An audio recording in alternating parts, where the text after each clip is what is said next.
దాదాపు 130 ఏళ్ల చరిత్ర కలిగిన శ్రీ వాసవి కన్యకా పరమేశ్వరి అమ్మవారి దేవస్థాన ప్రతిష్ఠ దెబ్బతినకుండా ఆలయానికి సంబంధించిన వ్యవహారంలో తామే తగ్గుతున్నట్లు ఆర్యవైశ్య సంఘం రాష్ట్ర నేత శ్రీ వాసవి కన్యకా పరమేశ్వరి అమ్మవారి దేవస్థానం గౌరవ అధ్యక్షులు ముక్కాల ద్వారకానాథ్ తెలిపారు.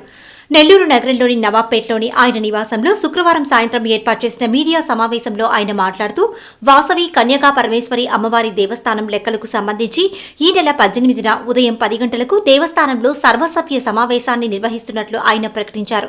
2018లో ఆలయ నిర్మాణానికి సంబంధించి సుమారు 4,000 మంది సభ్యులు, మరో 500 మంది దాతలు ముందుకు వచ్చి విరాళాలు అందజేశారని, ఆలయాన్ని ఎంతో అద్భుతంగా నిర్మించుకున్నామన్నారు. తాము నిరంతరం సేవే లక్ష్యంగా పనిచేసి అమ్మవారి ప్రతిష్టను రాష్ట్ర వ్యాప్తంగా పెంపొందించామన్నారు.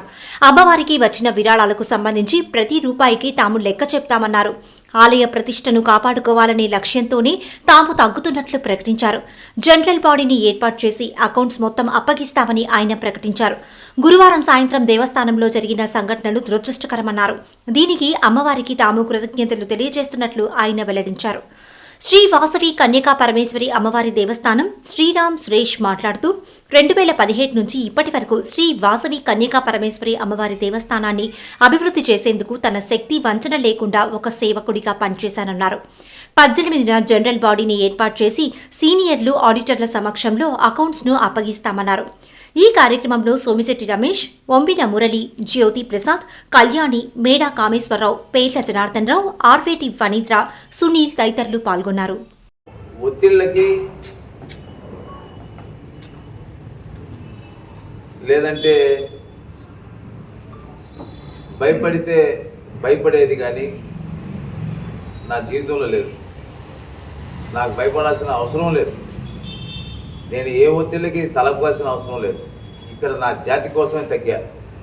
నా జాతి కోసమే, మా అమ్మవారి కోసం ఆలయ నిర్మాణాన్ని దగ్గరుండి కాపాడుకున్నాం, నిర్మాణం చేసుకున్నాం. కాబట్టి అక్కడ ఏది చిన్న ఇబ్బంది జరిగినా కూడా మాకు ప్రాణం పోయే అంత బాధేస్తుంది. కాబట్టి ఆ బాధలో నుంచి తగ్గడానికే నేను తగ్గాను తప్ప ఎవడో భయపెడితే భయపడి ఉన్నటువంటి కార్యక్రమాలు వాళ్ళ వల్ల అది తప్పని వాళ్ళకి తెలిసినా వాళ్ళకు ఉన్నటువంటి పవరు ఈరోజు పనిచేస్తుంది. ఆ పవర్లోనే ఈరోజు మేము ఇంకోటి మీకు చెప్పాలి అందరికీ, ఏ రోజు కూడా ఆలయాల్లో జరిగినటువంటి కార్యక్రమాలు రాష్ట్ర దేశవ్యాప్తంగా కూడా కార్యక్రమాలు జరిగిన సంగతి మీరందరికీ కూడా తెలుసు. ఆలయానికి సంబంధించి ధనలక్ష్మి అలంకారాల్లో కోట్ల రూపాయలతోటి అలంకారం చేశాం, బంగారుతో చేశాం, వెండితో చేశాం. అలాగా ప్రతి సంవత్సరం కూడా అద్భుతంగా చేసుకుంటూ వస్తున్నా.